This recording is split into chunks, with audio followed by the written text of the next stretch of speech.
The last Tim Burton film I saw was Alice in Wonderland.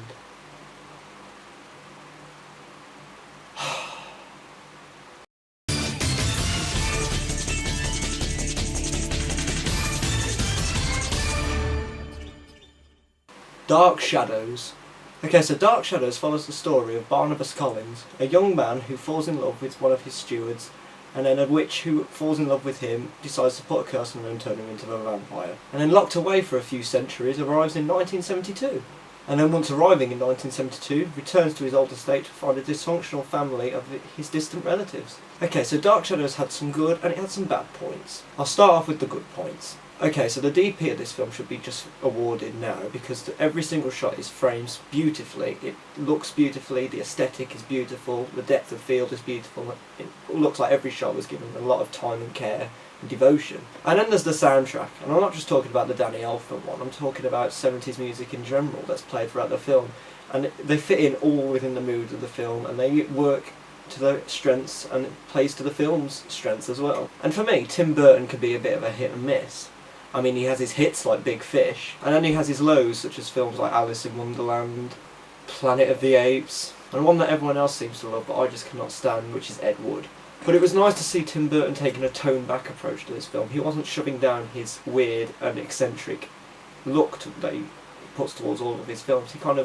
It was there and it was present, but it was put in a nice subtle way at times, and it actually worked towards the film. It was a film that benefited towards his weird sense of direction, whereas films like Alice in Wonderland felt weird and they were used as a device for more 3D and to create more exciting visuals for a younger audience. And with Tim Burton's sense of direction, he wasn't afraid to shy away from the violence either. I mean, he's a vampire, so of course he needs to kill for blood, and throughout this film he does so, and he never tones away from that and never shies away from it. And when this film kicked off with the first act, I was completely in with it, I was enjoying it, and I thought, you know what, this could be a fun time.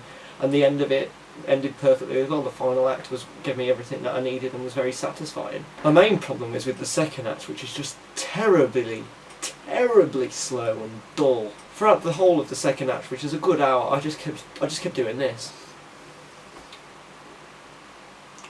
I don't have a watch, but I still did this because it was more exciting than what was going on the screen. It just felt like he had to get from the first act to the third act. He didn't quite know how, so he just chugged so much storyline and plot, and none of it mattered. I didn't care for any of it. None of the characters that were introduced during that second segment, none of the plot lines, none of the development. It just meant nothing. In fact, this film originated from an old soap TV show that used to air during the 60s, and this second act felt like it was just filled with TV soap storylines, not cinematic, exciting experiences. And the first act and the last act got very exciting and kept excitement going throughout it, whereas the second act was just very drab and dry. And the trailer's very misleading as well. It's billed as a comedy, and I have no problem when I don't get what the film was billed for. Sometimes, you know, it can be quite different and exciting. How many times have I said exciting in this review? But for this film it worked better when it was a comedy. Like all the scenes throughout the film where Barnabas is interacting with the new world and the characters are all very hilarious, and I was engaged in them moments. And it had seemed if Tim Burton had kept going down a direct line with this path instead of just weaving into different branches like the plot itself, he would have got a more coherent film. Because the film is just all over the place. I mean, the first act, you know, if the film was a person, it'd be like this. The first act would just be... I mean, the first act, you know, if the film was a person, it'd be like this. The first act would just be... Third act would be, you know...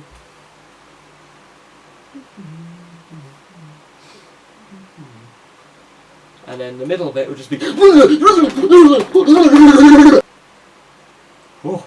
He introduced various characters, and then they disappeared, then they came back, then plot lines were introduced, then they disappeared, then they came back because he forgot, then he'd bring a character back from earlier that he'd forgotten about, and he couldn't juggle all what he was trying to handle. And it's sad, especially when last week we saw Joss Whedon do it brilliantly with the Avengers, when he juggled all different characters and mashed them together, and it for the most part it was perfect. So I'm going to give Dark Shadows a 2.5. It had some good moments, it was a mixed bag. If you see it on a Saturday afternoon when it's on telly, you'll feel, you know, it's something to watch and it will entertain you for the most part. So I hope you like my review, and if you want to see more, just click subscribe, and I will keep delivering more. Are you stoned or something? They tried stoning me, my dear. It did not work.